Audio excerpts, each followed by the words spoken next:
Hey, what's up, friends? This is Rick Bakas. I'm in Sydney, Australia with one of the top sommeliers in Australia, Kim Bickley. We're here at Glass Restaurant. Thanks for joining me. Thanks, Rick. Thanks for coming by. 2 weeks in Australia. A lot of good wines here in Australia. A lot of good food. We're here at Luke Mangan's restaurant called Glass, which is in the Hilton Hotel. And really, I mean, across this whole country, this is one of the best restaurants. And you guys have an amazing list. I don't know if you can see what's in the background, but tell me about food and wine pairing in Australia. What are you looking at right now? What's hot? Ooh, what's hot? That's a good question. People are really opening up to the alternate varietals at the moment, which is exciting. And in January, all we did was Australian wines by the glass, so I got really creative with Sangiovese and all those really interesting varietals, and people were loving it. They were loving like the Australian stuff that's, you know, different varietals. They go well with food, obviously, nice acidity, much less of that massive oak influence, really good food-friendly wine. So I'd say that's pretty cool. Yeah, that's seemed to be been a theme this whole trip. Alternative varietals. What are some of the varietals that, you know, region by region that you're looking at right now? Wow, that's a good question.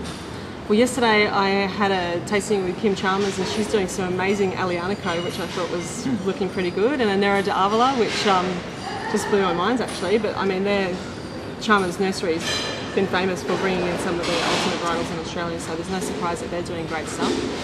Aside from that, let's see, the Hunter, some great little Barberas up there. Heathcote's doing a bunch of stuff as well. Gosh, I'm really just pulling out of my bum here. Yeah, it's King Valley. I guess I was surprised. Prosecco is done really well in King Valley. I didn't really realize, you know, the bubbles, Italian style.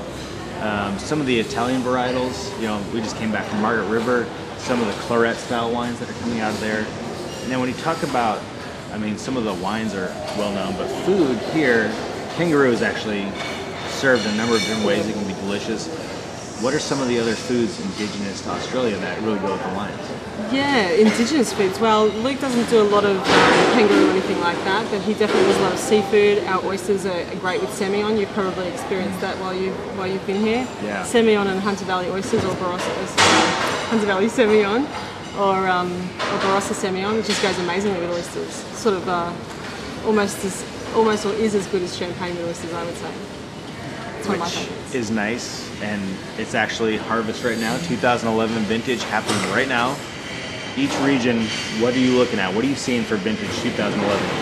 Oh, geez, I have been very little out of the restaurant this year actually, so I haven't had much experience except up in the Hunter. I went and saw what they were doing at Brokenwood just at vintage time, and it was hot. I can tell you that. It was nearly 40 degrees the day we were up there, so yeah, there was a lot of beer being drunk on that particular day. Takes a lot of beer to make good wine, right? It does. Definitely. Nice. Well, thanks for taking time. This is awesome. I mean, this restaurant is awesome. The food and wine pairings, out of all the places in Australia to go to, this is one of the top 3 that you should visit. So thanks, Rick. And I hope you had a good dinner tonight. So yeah. And 2011, you know, one of the top sommeliers. Watch this one. She's hot, real hot. Good to meet you. Thanks, Rick. Thanks a lot. Cheers. Let's go get some wine.